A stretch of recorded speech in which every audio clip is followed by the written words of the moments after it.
Hello students, कल हम लोगों ने प्रीवियस लेक्चर में हम लोगों ने पढ़ा था बायोलॉजिकल क्लासिफिकेशन में हम लोगों ने कंप्लीट किया था 5 किंगडम क्लासिफिकेशन तक। देखिए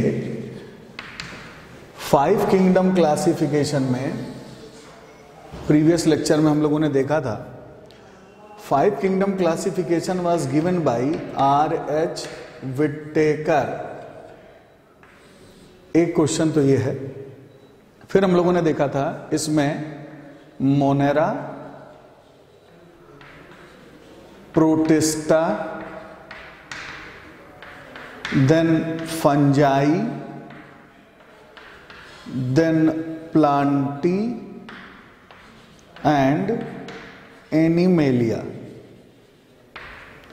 हम लोगों ने ये टोटल 5 किंगडम देखे थे, Monera, Protista, fungi, Plantae, Animalia. This was given by R.H. Whittaker 5 kingdom classification. Then Woese साहब थे जिन्होंने क्या किया, मोनेरा को एक तो आर्की बैक्टीरिया और दूसरे नंबर पे यू बैक्टीरिया में डिवाइड कर दिया। तो मोनेरा को इन्होंने एक किंगडम ये हो गया, दूसरा किंगडम ये हो गया। फिर तीसरे नंबर पे आया प्रोटिस्टा, चौथे नंबर पर आया जाकर के फंजाई, पांचवें नंबर पर आया प्लांटी और छठे नंबर पे आया एनिमेलिया। तो ये देखिए archaebacteria, eubacteria, then protista, fungi, plantae और एनिमेलिया। ये वूजे साहब थे जिन्होंने, कार्ल वूजे, जिन्होंने ये 6 किंगडम क्लासिफिकेशन सिस्टम को दिया। ये भी एक्सेप्टेड है। अब हम लोग यहां पर आज ये देखेंगे अबाउट द फंजाई। मोनेरा और प्रोटिस्टा ये हम लोग प्रीवियस लेक्चर में देख चुके हैं, इसलिए we will start today with the fungi। Fungi को माइकोटा भी बोलते हैं।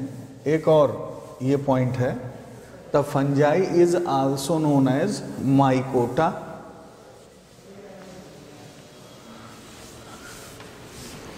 जरा ध्यान से देखिए, हम बोले हैं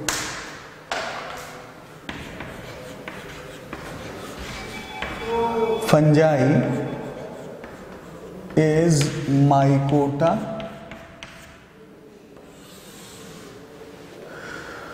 फंजाई ये जो सेपरेट किंगडम में रखा गया, इसका रीजन थोड़ा सा हम लोगों ने डिस्कस किया था। सबसे पहला, एक तो इसमें पूरी फंगल बॉडी जिन छोटी छोटी यूनिट से मिलकर बनी होती है, उन स्मॉल यूनिट्स को, या हम बोल सकते हैं फंगल सेल्स को, हम स्मॉल यूनिट बोलें या फंगल सेल्स बोलें, इन फंगल सेल्स को हम बोलते हैं हाइफी। सबसे पहले they are known as hyphae, यही यूनिट्स। अब ये जो हाइफी होते हैं, ये हाइफी आपस में जुड़ते चले जाते हैं। बहुत सारे हाइफी आपस में जुड़ करके माइसीलियम बना लेते हैं, ये इन्हीं हाइफी से। और ये जो माइसीलियम होती है, यही फंगल बॉडी होती है। एक पॉइंट ये है। दूसरा, एक तो ये जनरल पॉइंट हो गया। दूसरा जनरल पॉइंट ये हो गया, जो ये फंजाई है इसमें सेल वॉल प्रेजेंट होती है। ध्यान से समझिएगा, एक क्वेश्चन ये भी है और एक क्वेश्चन ये भी है। सेल वॉल इसमें पाई जाती है काइटिन की, और जो काइटिन है, chitin is a nitrogen containing polysaccharide.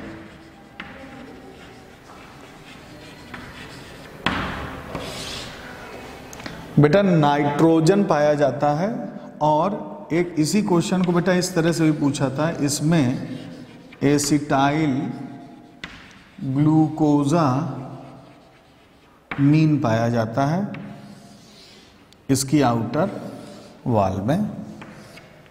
ये दो क्वेश्चन है, बहुत इंपॉर्टेंट बेटा, दोनों क्वेश्चन पूछे गए हैं। फिर सेल वॉल, यहां पर ये सेल वॉल का पाया जाना स्पेसिफिक फंक्शन है। दूसरे नंबर का पॉइंट, एक तो ये हो गया, इसकी जो पूरी फंगल बॉडी होती है जो कि पूरा माइसीलियम बनाता है, ये फंगल बॉडी माइसीलियम दो तरीके से जुड़ता है। एक तो माइसीलियम बन रहा है जिसमें जो हाइफी हैं, ये हाइफी एकदम क्लियर कट समझ में आ रहे हैं, क्लियर कट और इंटर वूवेन है। तो अब ये क्लियर कट इंटरवूमेन भी हो सकते हैं, और अगर ये क्लियर कट इंटरवूमेन है तो हम लोग इसको बोलते हैं दैट इज प्रोजेन काइमा। इस तरीके के हाइफी जो एकदम क्लियर कट इंटरवूमेन है और तब वो माइसीलियम बना रहे हैं, इस बॉडी को प्रोजेन काइमा। और अगर क्लियर नहीं है तो हम लोग इनको बोलते हैं स्यूडो पैरेन काइमा। अगर आपस में उसमें इंटरवूवेन, आपस में जो गुत्थे हुए हैं, उलझे हुए हैं, वो क्लियर कट नहीं दिख रहे हैं, तो स्यूडो पैरेन काइमा। दूसरा, जो ये फंगल बॉडी होती है, ये थायलाइड होती है, थायलाइड बॉडी होती है। ध्यान दीजिएगा, थायलाइड बॉडी का मतलब होता है थायलस के आकार की।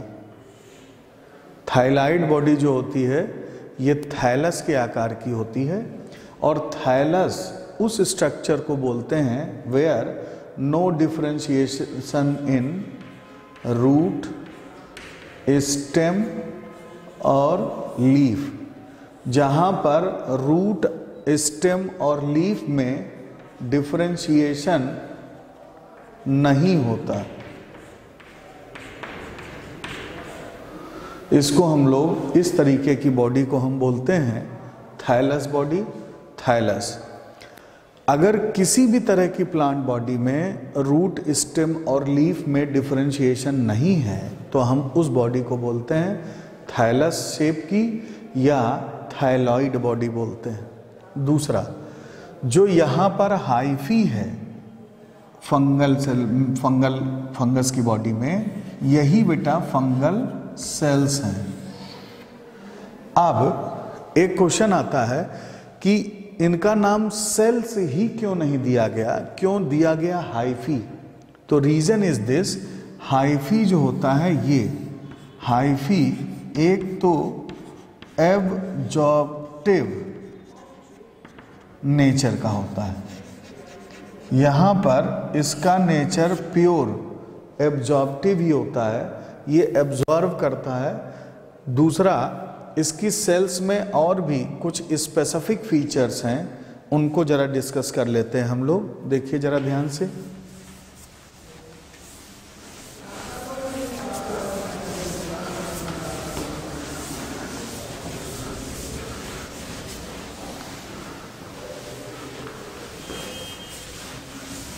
देखिए इनमें जो सेल्स हैं ये हाइफी की सेल्स होती हैं, ये मोनोसिस्टर्नल सेल्स होती हैं। मोनोसिस्टर्नल मतलब गोल्गी बॉडी में सिंगल सिस्टर्नी पाई जाती है। सिंगल सिस्टर्नी अगर मिली है तो इसको हम लोग बोलते हैं मोनोसिस्टर्नल। दूसरा एक और क्वेश्चन यहीं से बहुत इंपॉर्टेंट पूछता है, वो है रिजर्व फूड मटेरियल फंजाई में क्या होता है। तो रिजर्व फूड मटेरियल यहाँ पर ऑयल और ग्लाइकोजन होता है। देखिए, जबकि ग्लाइकोजन, आपको ध्यान है कि ग्लाइकोजन एक स्टोरेज पॉलीसैकेराइड है। कहाँ पर? एनिमल्स में। ये स्टोरेज पॉलीसैकेराइड है एनिमल्स में। इसीलिए इस ग्लाइकोजन को इसकी वजह से भी देखिए ये डिफर करता है प्लांट से। क्वेश्चन पूछा था कि इनमें से कौन कौन से फीचर हैं जिनसे फंजाई प्लांट से डिफर करती है। सो यहाँ पर ये ग्लाइकोजन वाले फीचर में भी ये प्लांट से डिफर करती है, क्योंकि प्लांट में स्टार्च होता है, कुछ में रिजर्व फूड ऑयल भी हो सकता है, स्टार्च होता है, कुछ में प्रोटीन भी होता है, ये है। लेकिन ये ग्लाइकोजन वाला फीचर प्लांट में नहीं होता है। दूसरा, इसकी जो सेल वॉल थी सेलुलोज की ना बन करके किसकी थी? काइटिन की थी। अब जब ये एनिमल्स में रिजर्व फूड ग्लाइकोजन पाया जाता है तो क्वेश्चन पूछा कि फिर इस माइकोटा को एनिमेलिया में क्यों नहीं रख दिया? तो आंसर ये है कि एनिमल्स के केस में सेल वॉल का स्पेसिफिक रोल नहीं था, कहीं पर सेल वॉल वाली कोई ज़रूरत ही नहीं थी और न ही इवोल्यूशनरी सीक्वेंस में कहीं पाई गई। इस वजह से इसको फिर एक सेपरेट किंगडम में इनको रखना पड़ा, दैट वाज द माइकोटा और फंजाई। रिजर्व फूड मटेरियल हो गया। इसके बाद जो ये फंजाई होती है, फंजाई में एक और स्पेसिफिक पॉइंट ये है कि इसका जो माइसीलियम है, ये माइसीलियम क्या होता है? कई तरह का माइसीलियम होता है। जैसे देखिए, ये हाइफी है, ये हाइफल सेल्स हैं, और ये देखिए हाइफल सेल्स जुड़ती चली गई। एक चीज़ और, ये इस तरह बनाने का ये मतलब नहीं है कि एकदम इसी सीक्वेंस में जुड़ती हैं। ये हम आपको यहाँ पर ये समझाना चाह रहे हैं कि ये जुड़ी। देखिए, एक हाइफी ये है, एक हाइफी ये है, एक हाइफी ये है। बहुत सारे हाइफी जुड़ करके माइसीलियम बना लेते हैं।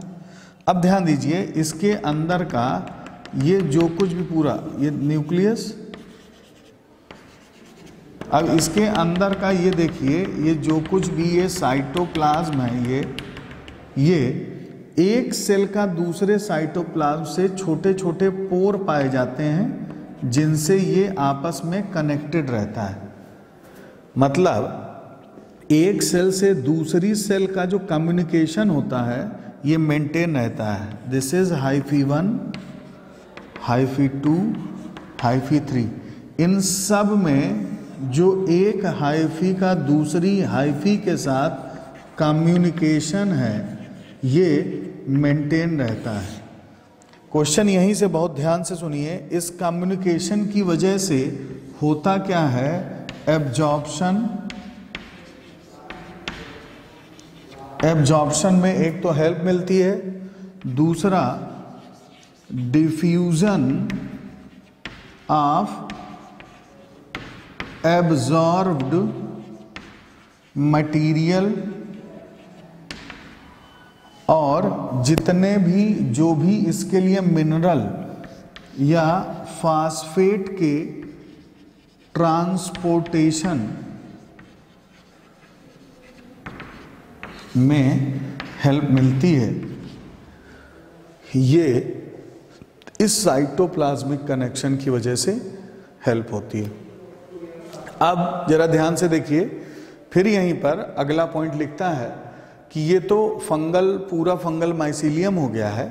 अब इसमें किस तरीके से ये अपना नरिशमेंट लेते हैं।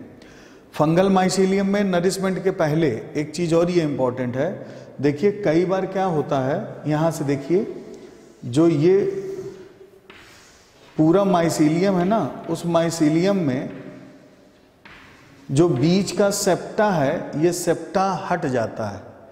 इस कंडीशन को बोलते हैं हम लोग ए सेप्टेट कंडीशन। ए सेप्टेट मल्टी न्यूक्लिएट कंडीशन दिखती है। ध्यान दीजिएगा, अगर हमको मल्टी न्यूक्लिएट कंडीशन दिखती है, मल्टी न्यूक्लिएटेड, तो इसको हम लोग, this condition is also known as coenocytic mycelium. एक पॉइंट ये है। दूसरा, जो फंजाई हैं, फंजाई में नॉर्मली अगर हम लोग और जनरल पॉइंट की बात करें तो ये मल्टी सेलुलर बॉडी होती है, लेकिन अगर हम यूनिसेलुलर है, एक्सेप्शन ईस्ट को छोड़ दें तो बाकी नॉर्मली इनमें जो इनकी बॉडी है वो मल्टी सेलुलर होती है। एक पॉइंट ये है, देखिए ये मल्टी सेलुलर है विद एन एक्सेप्शन ईस्ट को छोड़कर, एक्सेप्ट ईस्ट। दूसरा, अब इनमें हम लोग न्यूट्रिशन की अगर बात करें तो न्यूट्रिशन यहाँ पर देखिए, एक तो इनका जो नरिशमेंट है ये हेट्रोट्रोपिक ही होता है। अब हेट्रोट्रोपिक में इनका नरिशमेंट दो ही तरीके का मेन होता है, एक तो है सैप्रोफिटिक और दूसरे नंबर पर है पैरासिटिक। दो तरीके का नरिशमेंट है। ध्यान से देखिए, जब हम सैप्रोफिटिक की बात करेंगे तो सैप्रोफिटिक टाइप के नरिशमेंट में एक पॉइंट ये आता है कि ये डेड, ये आपको ध्यान है, डेड डिकेइंग मैटर से अपना फूड लेते हैं। सैप्रोफिटिक में क्या करते हैं, ये देखिए, ये जैसे ये कोई भी ऑर्गेनिक मैटर है और ये ऑर्गेनिक मैटर कैसा है, डेड है और डिकेइंग है। इसके ऊपर ये पूरा फंगल माइसीलियम जो है ये ग्रो कर जाता है। ये इस डेड डिकेइंग मैटर के ऊपर पूरा फंगल माइसीलियम ग्रो कर जाता है। पहले कुछ ऐसे डाइजेस्टिव एंजाइम को सिक्रीट कर देता है जो उस पूरे ऑर्गेनिक मैटर को लिक्विफाई कर देते हैं, और उसके बाद फिर ये पूरा माइसीलियम क्या करता है, उस लिक्विफाइड फूड को एब्जॉर्ब कर लेता है। ये एब्जॉर्ब करता है उस लिक्विफाइड मटेरियल को। ये हो गया सैप्रोफिटिक नेचर। अच्छा, पैरासिटिक नेचर में क्या होता है, पैरासिटिक नेचर में सपोज करिए ये एक होस्ट है, इस होस्ट की बॉडी में इस तरीके से देखिए ये हास्टोरिया डेवलप कर लेते हैं। ये हास्टोरिया, और ये हास्टोरिया क्या करता है, होस्ट की बॉडी से नरिशमेंट होस्ट की बॉडी से नरिशमेंट ड्रॉ करता है। एक पॉइंट ये, ध्यान समझिए।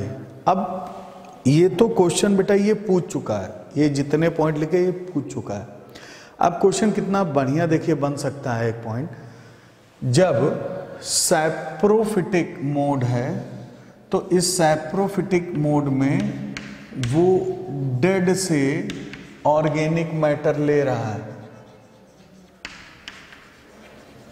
ध्यान से समझिएगा, जब वो डेड से ऑर्गेनिक मैटर ले रहा है, ये इस मोड को बोला सैप्रोफिटिक। और जब लिविंग टिश्यू से या लिविंग किसी भी बॉडी से ऑर्गेनिक मैटर ले रहा है तो हम लोगों ने बोला पैरासिटिक मोड। जरा देखिए, ये फंजाई या तो डेड से लेगा या लिविंग से ऑर्गेनिक मैटर लेगा। करता क्या है, वो इसी न्यूट्रिशन में जो भी ऑर्गेनिक मैटर है, अब आप समझ सकते हैं ये ऑर्गेनिक मैटर वो किसी से भी ले सकता है, चाहे वो डेड हो और चाहे लिविंग हो। ये जो ऑर्गेनिक मैटर है, इस ऑर्गेनिक मैटर को वो इनऑर्गेनिक कंपोनेंट में तोड़ेगा और प्लस एनर्जी रिलीज कर लेगा अपने लिए। ये सीधा फंडा है फंजाई में नरिशमेंट का। हम लोगों ने फंगल माइसीलियम की बॉडी देखा। और एक चीज और, ये जो फंजाई होती है ना, ये बेटा बहुत ही इंपॉर्टेंट पॉइंट, ये कॉस्मोपॉलिटन होती है। कॉस्मोपॉलिटन मतलब कहीं पर भी पाई जाती है, हर जगह, एवरीवेयर। एवरीवेयर पाई जाती है, ये कॉस्मोपॉलिटन होती है। बेटा इसी में एक क्वेश्चन पूछा था जो आपको बता दूं, वो है इपीजाइलिक फंजाई। इपीजाइलिक फंजाई कहाँ पाई जाती है? और दूसरा, यहीं पर अगर हम इपीजाइलिक फंजाई वो होती है जो ऑन वुड। और दूसरे नंबर पे पूछा था जाइलोफिलस। जाइलोफिलस फंजाई पाई जाती है ऑन बर्न्ड वुड पर। ये 2 पॉइंट है बेटा, ये 2 क्वेश्चन इन्होंने पूछ दिया। बाकी फंगल ग्रोथ के लिए ये पॉइंट ध्यान से क्लियर हो गया आप लोगों को। कॉस्मोपॉलिटन है,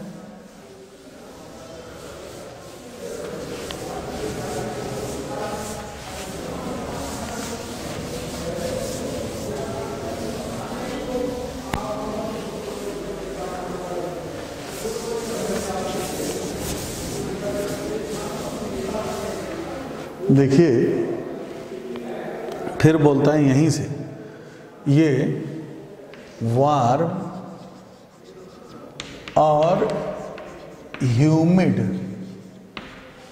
वार्म और ह्यूमिड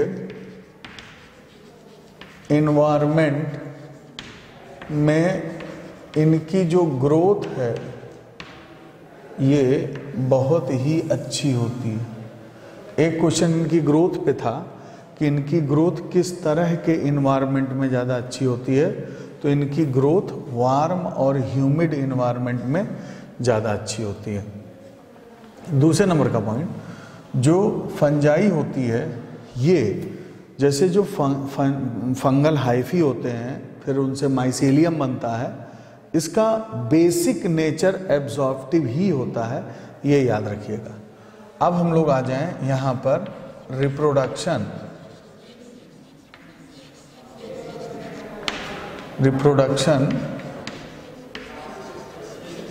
इन फंजाई। देखिए रिप्रोडक्शन की बात करें तो यहाँ पर रिप्रोडक्शन वेजिटेटिव, देन एसेक्सुअल और सेक्सुअल, तीनों तरह का रिप्रोडक्शन पाया जाता है। सबसे पहले वेजिटेटिव रिप्रोडक्शन की बात करें तो वेजिटेटिव रिप्रोडक्शन जो होता है बाय फ्रेगमेंटेशन हो सकता है और बडिंग, इन दोनों से हो सकता है। जरा देखिएगा, फ्रेगमेंटेशन की बात करें तो याद रखिएगा जो फंगल माइसीलियम है, ये किसी भी इसका कोई भी एक पार्ट ब्रेक हो जाए, जैसे ये देखिए ये पूरी ये फंगल बॉडी है, इसका एक ये पार्ट ये ब्रेक हो गया। अब ये जो ब्रोकन पार्ट है, ये this is the broken part, ये पूरा ग्रो हो करके पूरा फंगल माइसीलियम ग्रो करा देगा। ये है फ्रेगमेंटेशन। फ्रेगमेंटेशन फंजाई में कॉमन भी होता है। उसके बाद बडिंग, बडिंग जैसे कि ईस्ट में